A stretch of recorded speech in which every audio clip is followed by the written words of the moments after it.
Thank you very much, Yasi. Let me add my well wishes for Happy New Year to you members of the press and your families. Let me thank Dame Paulette Louisi on behalf of the St. Lucia Labour Party and the many well-wishers across the political divide for having served with poise and distinction as Governor General over the last 20 years. She remains one of the longest-serving Governors General in the Commonwealth. Dame Paulette Louisi was one of the few remaining unifying forces in our country, having served both Labour and UWP administrations. Her value will become even more apparent in her absence. While I thank her for her long and dedicated service to country, I believe she is owed an apology for the less than dignified way she was treated in her final months by the UWP administration. The former Governor General should have been given far more time to prepare for her departure, given a 20-year period of service. By all accounts, she was pushed out of office and made to plead for her pension benefits for which she was lawfully entitled. It's another indication of the callous and insensitive government that has no sense of propriety in dealing with the matters of state. The Governor General is a constitutional position that legitimizes the state.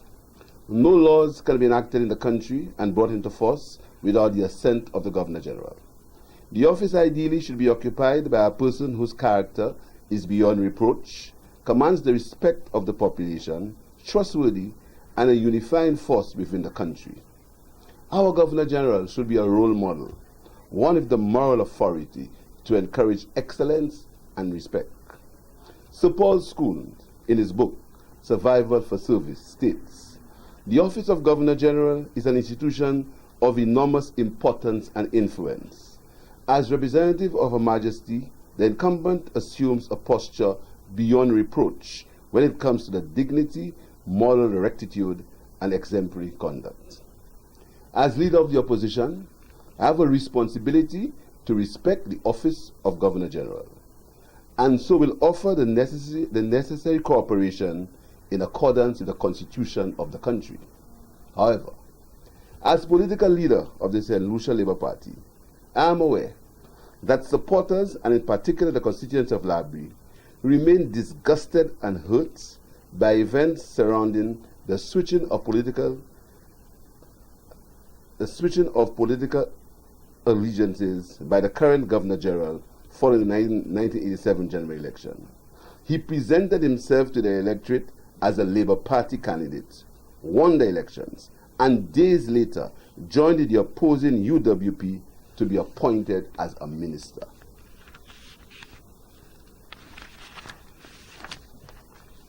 Prime Minister Alan Chasney has so far displayed a callous disregard for the customs and conventions that characterize a civilized society and ensures good governance and respect for the rule of law. From his failure to use his majority in the House to ensure the appointment of a deputy speaker, to his attempt to frustrate the proceedings in Parliament, the withdrawal of the subvention of the National Trust, and his contempt and arrogance to the official opposition by his refusal to acknowledge correspondence or engage in meaningful consultation. The immediate consequences of these violations of our Constitution and its convention are blatant disregard for the rule of law and disrespect for constitutional civility. Had the Prime Minister followed the Convention of Good Governance practice, he should have consulted the Leader of the Opposition on the appointment of the Governor General. And I want to bring members of the press to the situation in Trinidad.